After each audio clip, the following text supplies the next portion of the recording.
침례받은 분들 혹시 물 먹은 사람이 있죠? 왜 물 먹었느냐면 내가 물속에 잠겼는데 자꾸 머리를 들어가지고 내가 머리를 더 꾹 눌렀어요. 그나마 당황해가지고 물을 먹었을 터인데 아마 물도 맛있을 겁니다. 물이 깨끗하기 때문에 물이 맛있었을 거예요. 그래서 우리가 침례를 우리가 받게 되었는데 저와 여러분들이 예수 그리스도를 내가 믿으면, 예수님을 믿으면 믿음으로 죄 사함 받고 하나님의 자녀가 되고 천국의 소망을 두고 살아갈 수 있는 주인공이 되죠. 예수 그리스도는 하나님이십니다. 그분은 또한 말씀이세요. 하나님이십니다. 그런데 그분이 인간으로 이 땅 위에 오셨어요. 하나님이신데 이 땅에 인간으로 오신 분이 예수님. 그분에게는 신성이 있고 그분에게는 인성이 있어요. 그런데 이 땅에 오신 예수 그리스도가 침례 요한에게 뭐를 받았어요? 침례를 받았어요.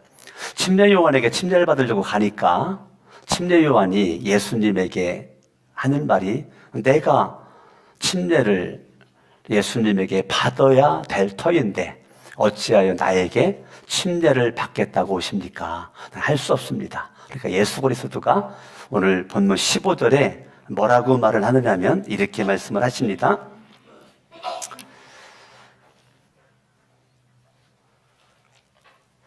예수께서 대답하여 이르시되 이제 허락하라.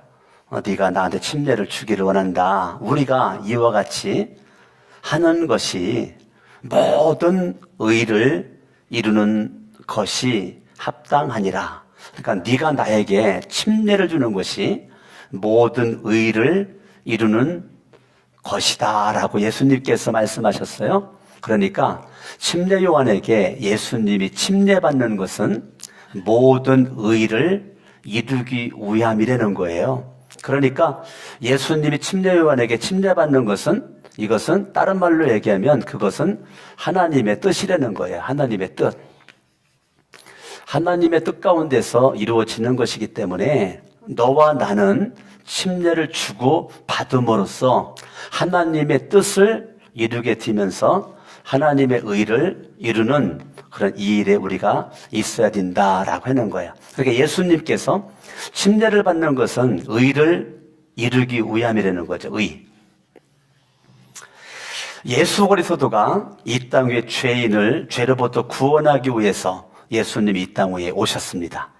그 예수 그리스도가 이 땅 위에 오셔서 죄인을 구원할 수 있는 것은 누군가가 죽어야 누군가가 살기 때문에 예수님이 십자가상에서 못 박혀 죽으셔야 이 죄의 문제가 해결돼서 우리가 의인 되는데, 의인은 그냥 되는 것이 아니고 십자가에 죽었던 예수 그리스도가 3일 만에 부활하심으로 부활하신 예수를 말미암아 우리가 의인이 될 수가 있는 거예요. 그러니까 침례는 예수 그리스도가 물속에 들어갔다는 것은 예수 그리스도가 이 땅 위에 이 죄의 문제를 해결하기 위해서 당신이 십자가에 못 박혀 죽으실 것을 암시하는 거고, 예수님이 물속에 들어갔다가 나오는 것은 3일 만에 부활하신 부활을 지금 암시하고 있는 거란 말이에요.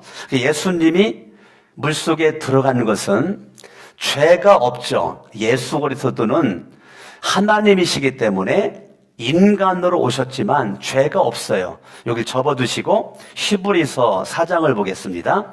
히브리서 4장 15절을 보면 우리에게 있는 대제사장은 우리의 연약함을 동정하지 못하실 이가 아니요 모든 일에 우리와 똑같이 시험을 받으신 이로되 뭐가 없다고요? 죄는 없으시니라. 그러니까 예수 그리스도는 하나님이시기 때문에 그분은 죄가 없어요. 그러면 사람들은 죄인으로서 죄의 삭은 사망입니다.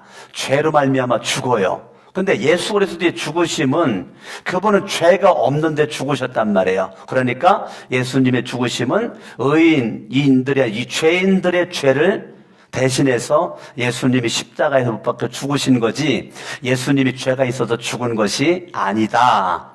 예수님이 죽었다가 살아나심으로 말미암아 죄인이 의인 될 수 있는 길을 열어놓아 주신 거예요.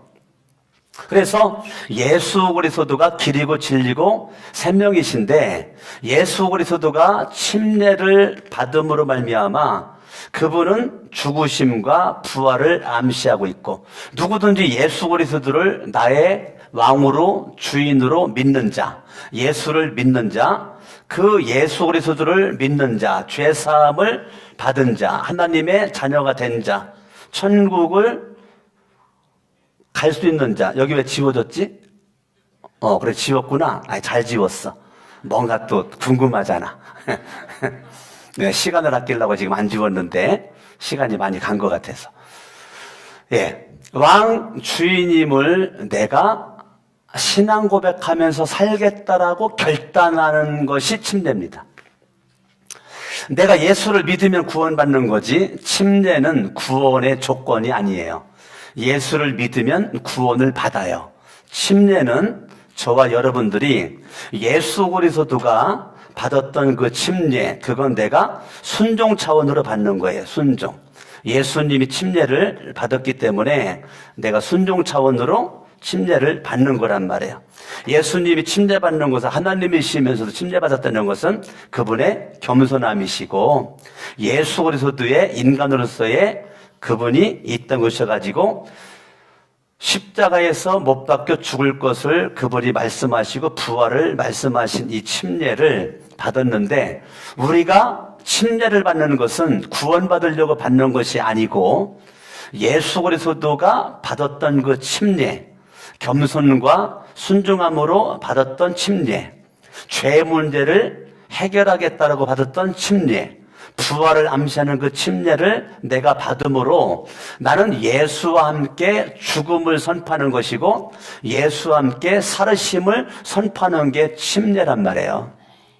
그러니까 침례 받으신 일곱 분들은 하나를 딱 결단해야 되는데 뭐냐면 물속에 들어가는 그 순간 나는 예수와 함께 이미 나는 죽었고 나오는 그 순간 예수와 함께 내가 살아. 죽어야 살기 때문에 물속에 푹 잠기는 그 순간 나라고 하는 존재는 죽어서 예수와 함께 산 자의 모습으로 내가 있게 되는 거란 말이에요. 그래서 예수를 믿음으로 살아가는 내는 삶 속에서 예수는 왕이고 예수는 나의 주인된 모습 가지고 내가 살아가는 거란 말이에요.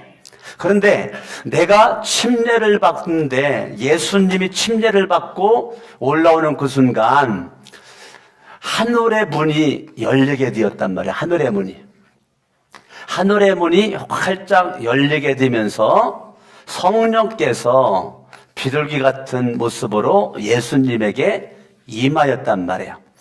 침례를 받았는데 하늘문이 열리게 되었어요. 그리고 하늘문이 열리면서 성령이 비둘기 같은 모양으로 예수님에게 임하였습니다. 침례는 예수님의 공생의 시작을 알리는 장면입니다. 예수님이 30살에 공생애를 3년 동안 시작과 함께 이루어지게 되는데 침례와 함께 예수님의 공생애가 시작이 되는 그때에 예수 그리스도의 공생의 시작에 함께하는 분이 계신데 그분이 누구냐면 성령이십니다. 성령. 그래서 이 성령님께서 예수님의 침례와 함께하면서 4장 1절을 바라보면 마태복음 4장 1절 예수께서 성령에게 이끌리어 예수 그리스도가 침례를 받을 때 성령이 그에게 임하였어요. 성령이 임하고 그때 예수님은 누구에게 이끌려요? 성령에게 이끌려 살아간단 말이에요. 성령에 이끌려 살아가는 이 그 예수 그리스도 하늘문이 열린 걸 끝나지 않고 그에게 하늘의 소리가 들리게 되었단 말이에요. 하늘 소리. 지금 하늘의 문이 열리게 되면서 성령님의 거룩한 임재와 함께 예수님에게 하늘 소리가 들리게 되었어요. 하늘의 소리. 그러니까 예수 그리스도를 믿는 여러분들이 예수를 믿음으로 끝나는 것이 아니라 하늘문이 열려서 하늘의 소리가 들려지는 주인공이 우리가 돼야 된단 말이에요. 그래서 저와 여러분들이 예수를 믿기 전에 땅의 소리만 들었지만 예수를 믿은 이후에는 우리가 하늘의 소리가 들려지게 되는데, 하늘 소리는 내가 너를 사랑한다, 너는 나의 기쁨이야 라고 말씀하시는 그 하늘의 음성을 듣게 된단 말이야. 이는 내 사랑하는 아들이요 내 기뻐하는 자다 라고 하나님께서 말씀을 하신단 말이에요. 그러니까 침례를 받았을 때 어떻게 해서 예수 그리스도에게 하늘문이 열렸을까? 오늘 마태복음 3장 16절, 예수께서 침례를 받으시고 곧 물에서 올라오실 때 하늘이 열렸어요. 하늘이 열렸어. 예수님이 침례 받고 났을 때. 예수님이 어떻게 했을 때 하늘이 열렸어요? 예수님이 어떻게 했을 때 하늘이 열렸어요? 침례를 받고 나서 뭐 했을 때? 올라오실 때? 올라오실 때. 그런 것도 같으네. 자, 누가복음을 보겠어요. 누가복음 3장. 누가복음 3장 21절 읽습니다. 21절 시작. 예수 백성이 다 침례를 받을세 예수도 침례를 받으시고 하늘이 열렸어요. 자, 예수님이 침례를 받고 나가지고 하늘이 열렸는데, 침례 받고 하늘이 열리는 그 사이에 무슨 단어가 있죠? 마태복음에는 없는, 누가복음에게만 있는 뭐 하실 때? 기도하실 때. 자, 침례를 받고 예수님이 뭐 하실 때? 예수님이 기도하실 때 기도했더니 뭐가 열렸어요? 하늘이 열렸다는 거예요. 그러면 반대로 기도를 안 하면 하늘문은 닫혀 있다는 거예요. 예수를 믿어도. 내가 예수를 믿어서 내가 침례를 받는다는 것은 우리 침례교, 그리스도교, 순복음교는 침례를 주지만 장로교나 감리교나 성결교는 세례를 준단 말이에요. 세례. 근데 밥티조마 그 헬라어 원어는 물에 잠긴다 그런 뜻이고, 예수님도 침례를 받고 물에서 올라오신 거지 그냥 물 한 사발 떠다 놓고 뿌린 것이 아니란 말이에요. 그러니까 좀 육체적으로는 좀 불편하더라도 성경대로 순종하기 위해서 우리가 침례를 주는 것인데, 침례를 받았냐 세례를 받았냐 그거보다 더 중요한 것은 예수와 함께 죽고 예수와 함께 살고입니다. 내가 침례를 받았으면 예수님이 나의 왕이고 예수님이 나의 주인이 되는 것이고, 그렇게 됐을 때 성령님의 가르침을 받고 성령님의 저와 여러분들이 인도를 받으며 나아갔다라고 결단하는 것이 침례란 말이에요. 내가 침례는 하나의 의식 차원이 아니고 세례는 의식 차원이 아니고, 그래서 다른 교단들은 유아 세례를 주지만 우리 침례교는 유아 세례를 안 줘요. 왜? 신앙 고백을 할 수 있는 나이가 아니기 때문에. 우리는 침례를 중학교 1학년 때부터 침례를 우리가 주는데, 요즘에 애들이 정신연령이 높아졌기 때문에 우리 교회는 6학년부터 침례를 줍니다. 분명한 신앙 고백이 이루어졌을 때. 어린아이 갖다가 세례 침례 주는 건 우리 침례교는 인정할 수가 없단 말이에요. 왜? 본인의 신앙 고백이 없기 때문에. 그 신앙 고백이 분명해야 돼요. 내가 예수와 함께 죽고 내가 예수와 함께 살고, 예수님은 나의 왕, 예수님은 나의 주인, 선녀님의 인도와 가르침을 받기로 딱 결단하는 것이 침례란 말이에요. 그러니까 예수를 믿음으로 죄사함 받고 하나님의 자녀가 되고 오늘 죽어도 천국 갈 수 있는 사람이 침례를 받는 거란 말이에요. 구원받으려고 받는 게 아니고 예수님이 받았기 때문에 순종 차원으로 우리가 받는 거란, 의를 이루기 위해서 받는 거란 말이에요. 그래서 예수와 함께 내가 침례를 받고 맨 먼저 예수님이 한 것이 기도를 했더니 기도. 예수님이 기도로 했던 기도. 그러면 예수님은 십례를 받고 그분의 공생애의 시작의 첫 단추를 그분은 기도로 시작했단 말이에요. 예수 그리스도는, 예수님은 하루의 시작을 마가복음 1장 35절을 바라보면 새벽 미명에 기도로 시작한 예수님은 과정이 기도였고 사역의 마침도 밤새도록 땀방울이 핏방울이도록 기도로 사역을 마무리 지으신 분이 예수님이시란 말이야. 그러니까 예수 그리스도는 그분이 공생의 시작 침례와 함께 가장 집중한 게 기도란 말이에요. 기도. 예수님이 제자들에게 너희들이 나와 같이 한 시간도 깨어 있을 수 없더냐. 너희들이 나와 같이 한 시간만 깨어 있었더라면 시험에 안 들었을 터인데 한 시간을 깨어 있지 못하니까 너희들이 시험 들는 거다라고 예수님이 말씀하시는 거예요. 저와 여러분들이 하루 24시간 가운데서 한 시간만 여러분들이 주님과의 만남을 가져도 어떠한 일이 있어도 우리 시험은 안 들어요. 근데 왜 시험 들으냐? 내가 한 시간도 기도를 안 했다는 거예요.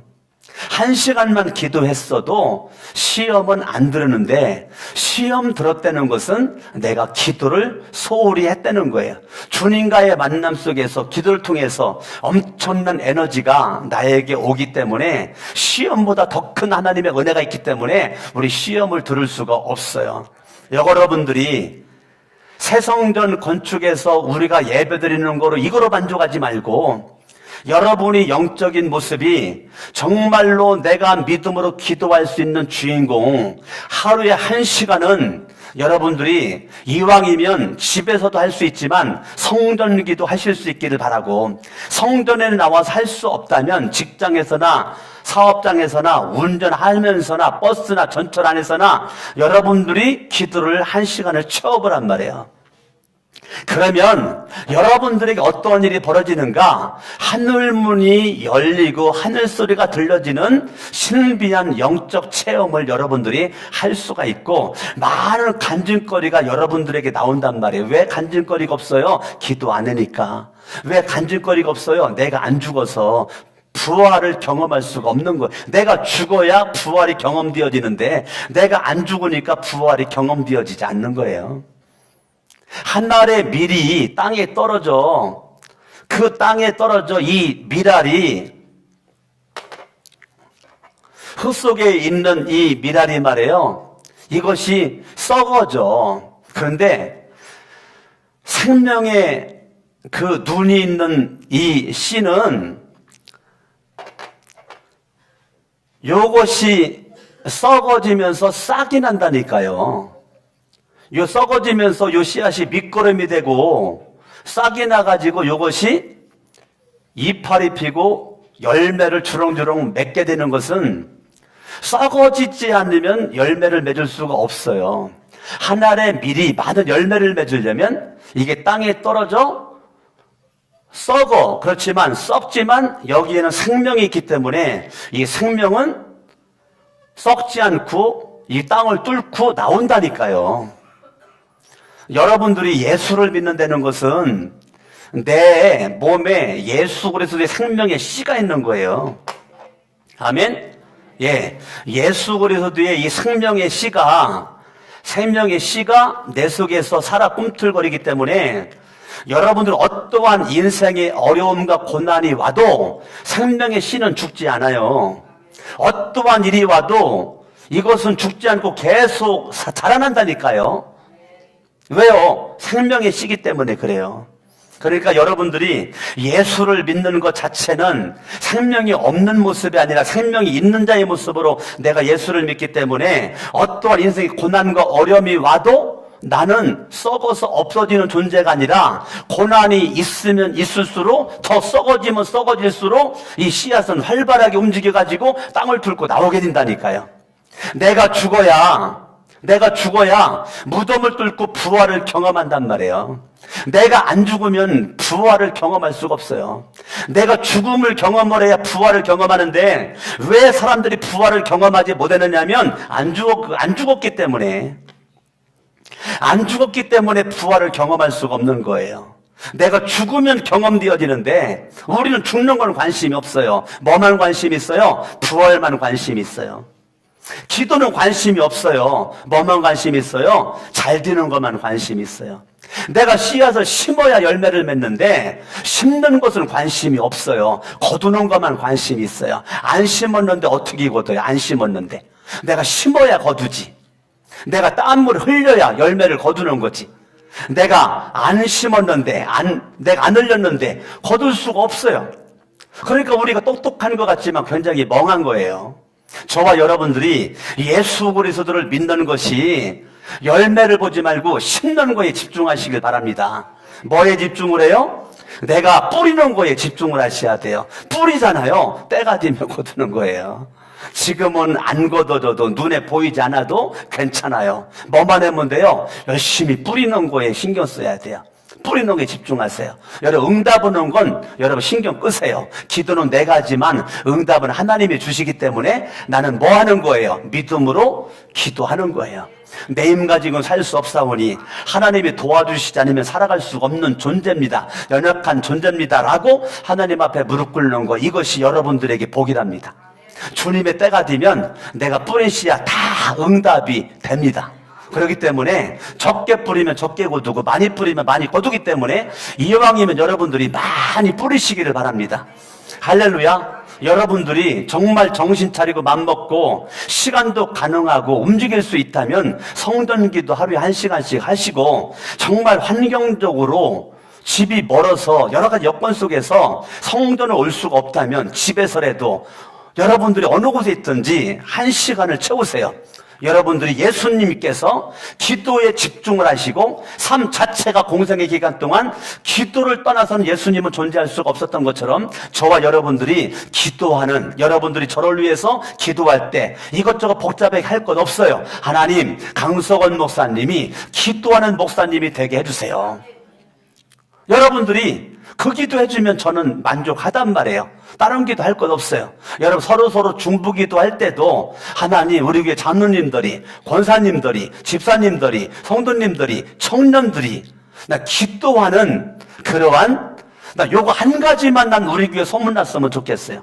다른 거 전 솔직하게 욕심 없어요. 아하! 거룩한 샘 성천교회는 목사부터 유치부부 어린아이까지 야, 기도하는 교회야. 나 요 소리 하나만 듣기를 원해요. 아멘. 거룩한 새 성천교회는 다른 거 자랑하고 싶지 않아요. 아, 그 교회는 기도하는 교회야. 나 그런 교회에 소문이 났으면 좋겠어요. 할렐루야. 지난주에도 많은 목사님, 사모님들이 하여튼 화요일부터 금요일까지 우리 교회를 많이 다녀갔어요. 신문을 보고도 다녀갔고, 우리 동기들 모임도 우리 교회가 건축했다고 하니까 동기 회장 이침 예배도 화요일날 우리 교회에서 드리고, 또 금요일날도 또 동기들이 또 와가지고 또 우리 교회에서 모임을 갖고, 이런 여러 가지, 물론 뭐 대접해야 되려니까 바쁘긴 바빠요. 그런데 인천에서 오시는 감리교 목사님 부부도 왔는데, 참 신문 보고 신문을 스크랩을 했더라고. 스크랩을 한 걸 가지고 우리 교회까지 부부가 왔어요. 제가 볼 때 60대 한 초중반 된 것 같은데, 그분이 다 돌아보시고 너무너무 은혜가 된다. 근데 건물만 은혜가 되면 안 되죠. 저와 여러분들이 심령성전인 저와 여러분들이 정말 기도하는 건물만 좋으면 뭐 하겠어요? 이 좋은 건물에 와가지고 저와 여러분들이 기도하고 예배드리고 찬송하고, 할렐루야, 하늘문이 활짝 열려져 있는 모습으로 성령님의 거룩한 임재가 예배 속에서 찬송 가운데, 기도 가운데, 여서로 각 사람 삶의 현장에 성령님의 임재가 있고, 여러분 교회에서나 어느 곳에서나 하늘의 소리가 들려져서 야, 내가 너를 사랑한다, 내가 너를 기뻐한다, 이 소리를 날마다 들으시기를 바랍니다. 아멘. 이 소리의 한마디에 누가 여러분들을 핀잔을 주고 시기하고 질투하고 무슨 뭐 내가 하지도 않으면 이상한 뭐 헛소리 내고 헛소문 내고 이상한 말 해도 그거 신경 쓸 것도 없단 말이에요. 그런 잡소리에 잡소리, 이 귀신의 소리에, 사탄의 소리에 귀 기울이지 말고 하나님의 소리에 귀를 기울여 내가 너를 사랑한다, 내가 너를 기뻐한다, 이 소리가 여러분들에게 가슴 먹먹한 모습으로 눈물 나도록 감사가 있기를 바랍니다. 사람의 소리는 너무 발빠르게 들었고 세상 소리는 들을 줄 알면서 하늘의 소리를 못 들으면 이것은 내 인생의 저주입니다. 내가 예수를 믿고 가까스로 천국 갈지는 몰라도 이 땅 사는 동안에 천국 생활을 우리가 누리려면 하늘문이 열리는 모습 가운데 하늘 소리가 들려줘야 될 줄로 믿습니다. 말씀 붙잡고 합심으로 기도합니다. 할렐루야. 살아계신 아버지 하나님,